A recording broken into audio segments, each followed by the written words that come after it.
أعوذ بالله من الشيطان الرجيم. بسم الله الرحمن الرحيم.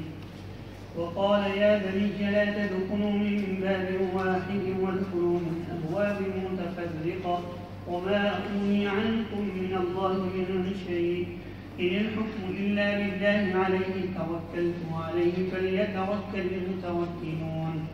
ولما دخلوا من حيث أمرهم أبوهم ما كان يغني عنهم من الله من شيء إلا حاجة في نفس يعقوب قضاها وإنه لذو علم لما علمناه ولكن أكثر الناس لا يعلمون.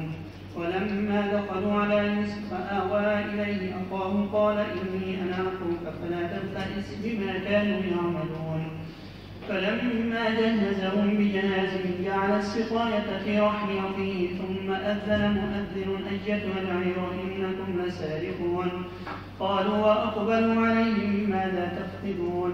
قالوا نفقد صواع الملك ولمن جاء به حمل بعير وأنا به زعيم. قالوا تالله لقد علمتم ما جئنا لنفسد في الأرض وما كنا سارقين. قالوا فما جزاؤه إن كنتم كاذبين؟ قالوا جزاؤه من وجد في رحله فهو جزاؤه كذلك نجزي الظالمين.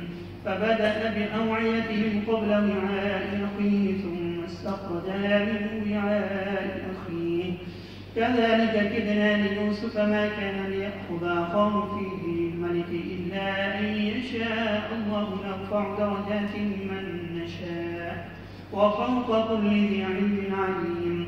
قالوا إن يسرق فقد سرق أخ له من قبل فأسرها يوسف في نفسه ولم يبدها لهم.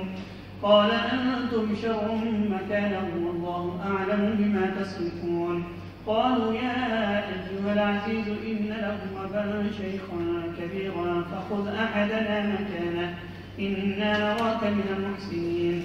قال معاذ الله أن نأخذ إلا من وجدنا متاعنا عنده إنا إذا لظالمون.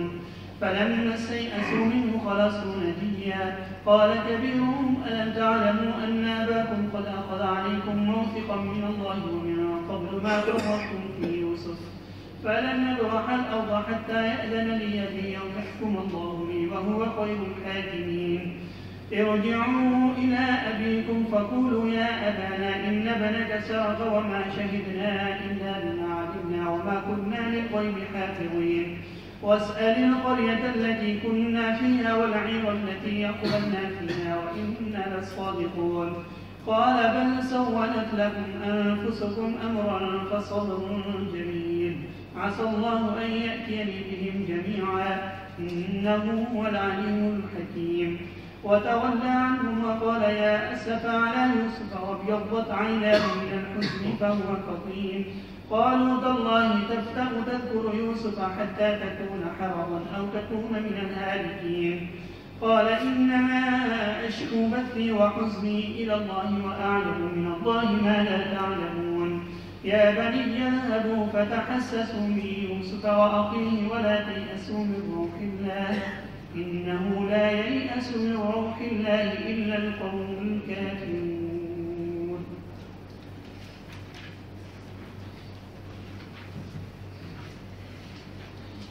أعوذ بالله من الشيطان الرجيم بسم الله الرحمن الرحيم.